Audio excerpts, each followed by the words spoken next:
Hello, my new friends of the Purpose Reimagined Summit. It is a joy to be with you today. I am Julie, and I'm an author, speaker, and host of Navigating Widowhood. I'm also a home and life strategist. And in case any of us can forget, I'm also a widow. Following the death of my husband, Jason, in 2017, I was forced to pivot from wife, stay-at-home mom, retired teacher, and brain injury survivor to farmer, organizer, single mom, and home strategist. And today I spend my time either managing the farm or, more importantly, helping men and women navigate the maze of widowhood using strategic planning, home organization, and mind management. These are skills that I had to master first back in my 30s when I had a brain injury, and then again in my mid 40s when my husband died. And this is why I can come to you today with authority, right?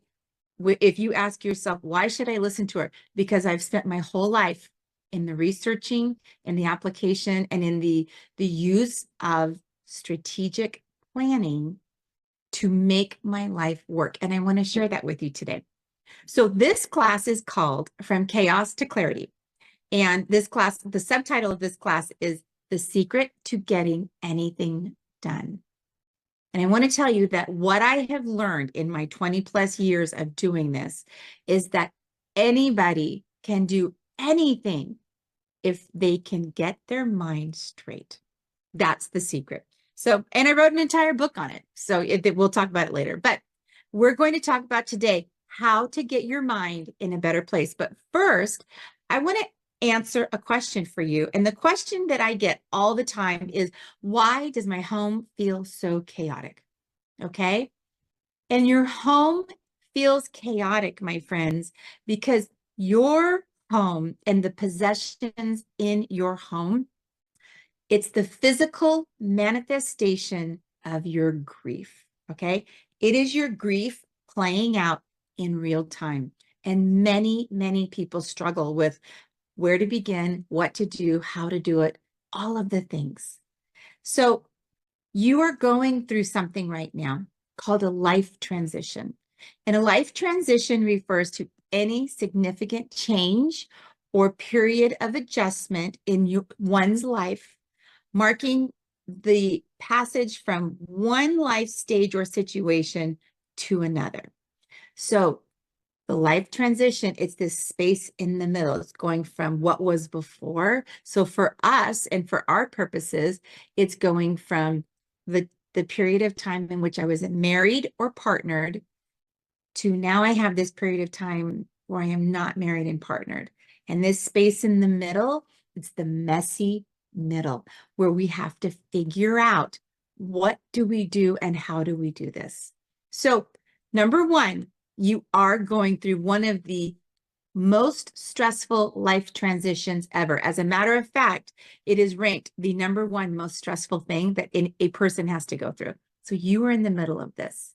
You also have something going on, which I call chaos contributors. So your chaos contributors are the things that are layered on top of this very stressful time in your life. For example, you've taken on new roles. You've taken on new duties, right? Things that you've never done before. That requires a learning curve. You have a disrupted routine because before you were half of a two-partner routine, and now you're having to figure out the whole routine by yourself. You probably have an accumulation of clutter, not because you're a messy person or a bad person, but because your brain is so occupied and overwhelmed and working so hard, right? It's got this massive learning curve. So it doesn't care. And your brain doesn't attend to, where did I put the keys? Did I put all the groceries away? Did I tidy the house? It doesn't care. Your brain is telling you it doesn't matter. Survival matters. That's what your brain is telling you. So you probably have some accumulated clutter. You may also struggle with a lack of support. Everyone has different support situations, but support acts like a web underneath you, like a spider web. And the more supports that you have, the stronger the spider web.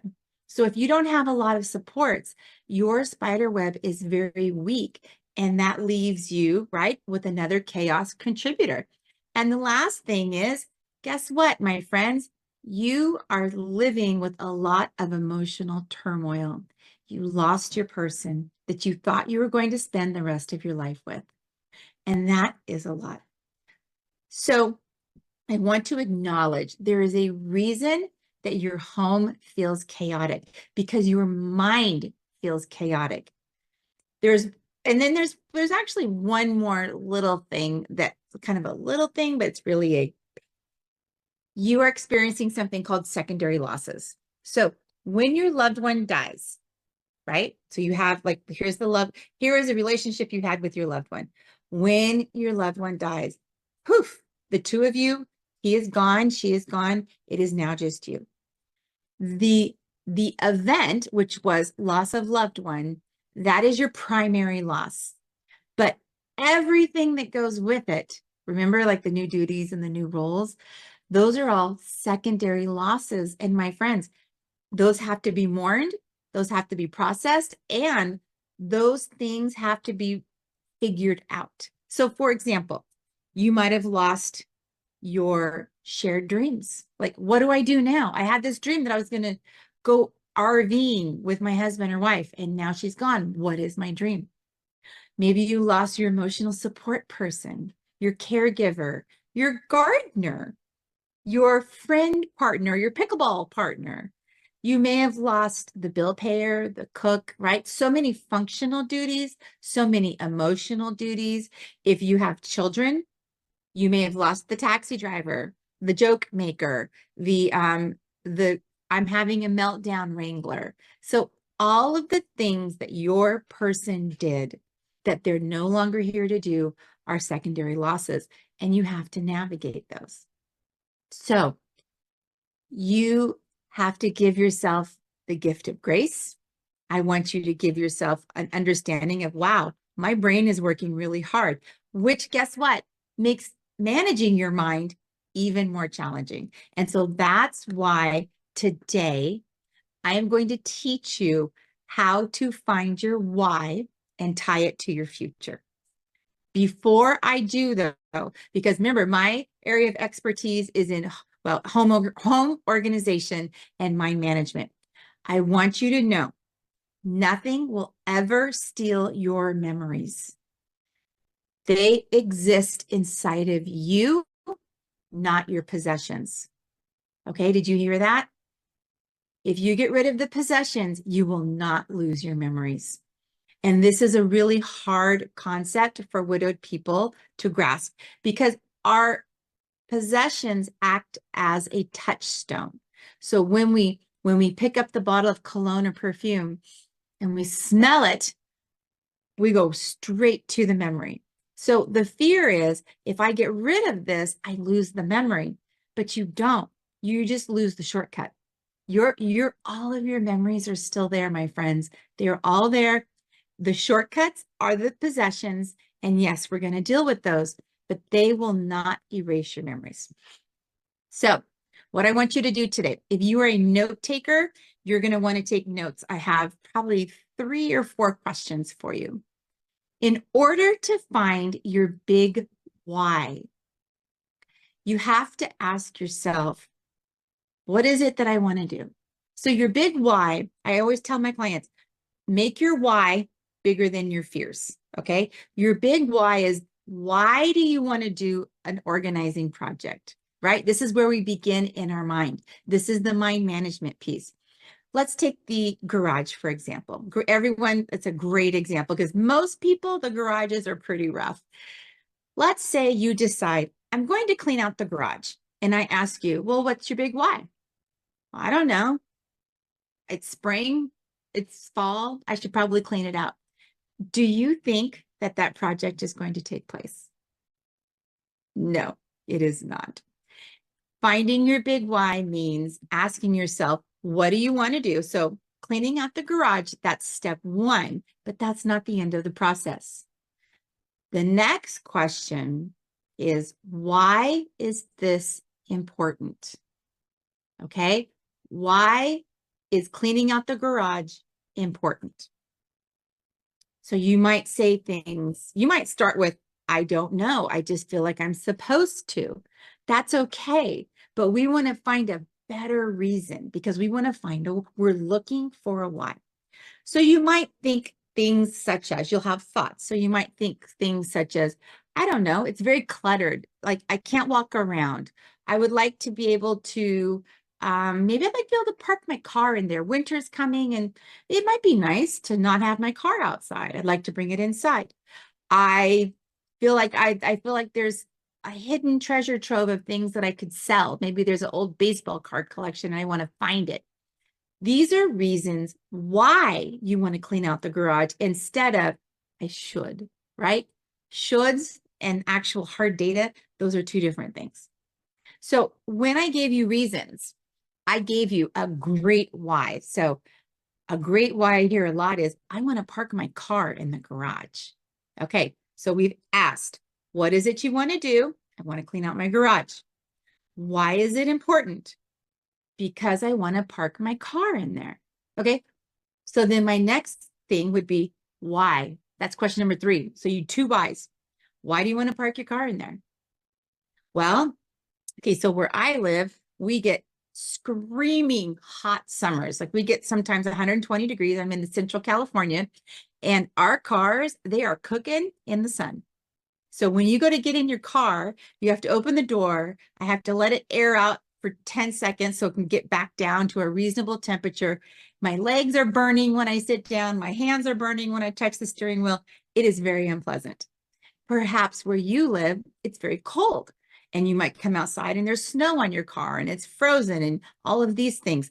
That's a good why.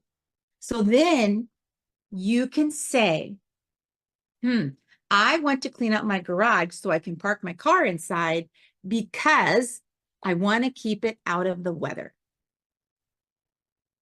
So how would you want to feel? How would you feel if you get your project done? If I get the project of the garage done, I'm going to feel great because I'm not going to burn the back of my legs every time I sit down in my car. Perhaps you're going to feel good. You're going to feel happy. You're going to feel content because your project got done. So, but what I want you to do is I want you to envision, what does my future look like after the project is done? Okay, so you're connecting to your future self. So we spent a little bit of time finding out why. Why do we want to do it? Why is this important? How do we want to feel when this is done? And so I want you to ask, what does future Julie, or what does your name, future blank, what do they need? What do they want? What makes them happy? Because now you found a big why, but we want to use that why as an anchor. So the anchor, what does an anchor do on a ship, right? It keeps that ship right where it's supposed to be. We want to keep your why nice and steady as you do this project. So I want you to connect to your future self. I want you to connect to the version of you that exists when this project is over. How do you feel? What are you doing? Maybe you're cleaning out a closet. Maybe you're cleaning out a bedroom and making it a home office or an extra bedroom so people can come visit. Maybe you're updating the kitchen. Maybe you are feeling the weight of your possessions and you've just decided, I don't even know what's in my house. It's time to go through it, which is an amazing thing to do. But in order to be successful, I want you to understand why you are doing it. And when you hit on your why, so when you, let's go back to the garage. When I hit on that why and my big, I call it, what's your big why? When my big why becomes apparent to me, so I said, I want to clean out my garage so that I can park my car in there. Then what I want you to do, I want you to get yourself a sticky note, and I want you to write this on your sticky note. And then I want you to take that sticky note and I want you to stick it on you could stick it on your computer screen. You could stick it on a kitchen cabinet. My favorite place to put them is in the mirror in the bathroom. And every morning when you are brushing your teeth, you're looking at that why, right? You're looking at that why, and that is giving you courage. And that is giving your brain a focus instead of, oh, I can't do anything. No, now your brain's looking at that saying, I'm going to clean out my closet because I'm going to redecorate, whatever your big why is. I'm going to clean out the garage so that I can park my car in there. And so it gives your brain a chance to focus. That piece of paper is going to anchor you to your, like a Post-it note is your anchor, my friends. So when it becomes the day of your project, you can say, all right, let's do it. Because I'm going to tell you something. You're going to start your project and something's going to derail you. And you're going to say, oh, I can't do it today. Right? Find your anchor. So your Post-it note, finding your big why, it gives your brain a focus. It connects you to your future self, and it helps you stay motivated and focused. Now, another trick that I want to give you is I want you to use the dual processes of grief to help you get your project done. If you do an internet search and you put in dual processes of grief, there's research and theory. I'm going to give you the easy answer, okay? The summary, the Julie Cliff Notes. In healthy grief processing, individuals like you and me, we go back and forth between the hard work of grief, and then taking a break from it. The hard work of grief and taking away from it. So we have the hard work, we have the distractors, like the carrot, right? We talked about the carrot and the stick, like you put the carrot at the end of the stick and the little donkey will go wherever you want it to. It's the same thing. I want you to, when it's time to do your process and your project, whatever it is that you're going to do, I want you to decide ahead of time, okay, right? All right, I've got my big why. I know why I'm going to do this. I also know that it's going to be really hard work and I'm going to need a break, right? Right? We're going to need a break. So this is where the dual processes come in. I'm going to work for maybe a half an hour, or I'm going to work for an hour, or I'm going to clean one section. And then I get to take a break. I get to take my dog for a walk. I get to work on my favorite jigsaw for 15 minutes. I get to scroll social media, or I get to watch a short show. Here's the trick, my friends. There has to be balance. If you work for 30 minutes, which is acceptable, you cannot have a 6-hour break. Right? What would be a reasonable break? You have to ask yourself, what would a reasonable person do? You may find if you're in a very intimate area, a very, very, very close to you area, it's going to be really hard. You're going to hit decision fatigue quite quickly. You're going to struggle with, what do I do with the sentimental items? And you're going to like hit walls. So you need to understand it may be 15 minutes in the bedside table. That may be all I can handle. So what can I do to take care of myself to kind of shake it off, right? Whoop, shake it off.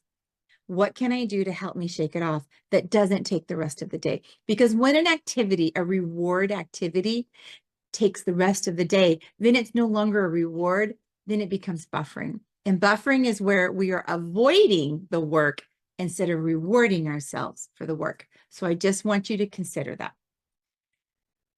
Here's a thought for you, my friends. Before you can create anything new, there must be a space of nothingness. Okay?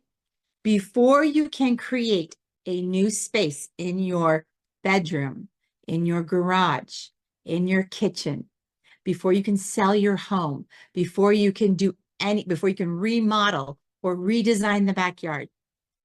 There must be a space of nothingness. Okay? The canvas that was your life in the home, it must be cleared. The page, if your home was like a book, the page must be turned so you have an empty page.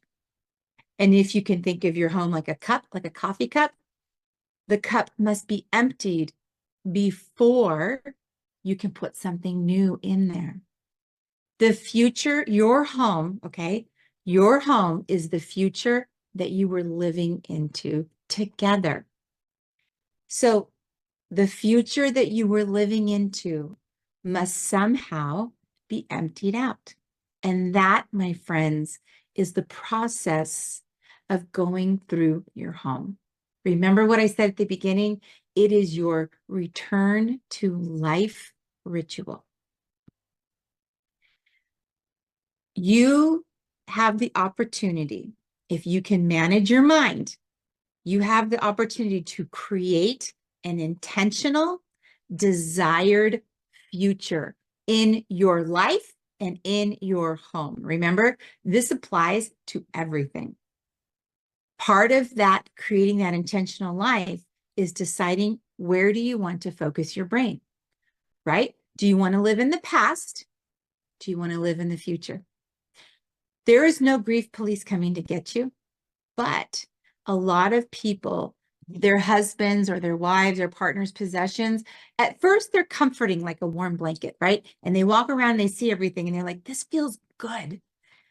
But what happens is over time, that blanket begins to feel like a straitjacket. And those possessions begin to feel like artifacts. So if you want to live in the past, you just need to know things may start to feel chafing. If you want to be brave and move into a future that you don't even know what's going to happen, then part of that is going through your home, right? Part of it's going through your head, but part of it is taking this life ritual and going through your home and deciding, what do I need? What needs to stay in the past? And what parts of my loved one do I want to bring with me into the future? Because not everything has to go, my friends. So this is part one of this class. And this is part one of everything that I do, getting your mind straight. Now, if you have felt inspired today about what we have talked about, if you want to know more about what I do, there are 3 ways that you and I can help you. Number one, I told you at the beginning, I wrote an entire book on this topic. It is called The Weight of Our Things.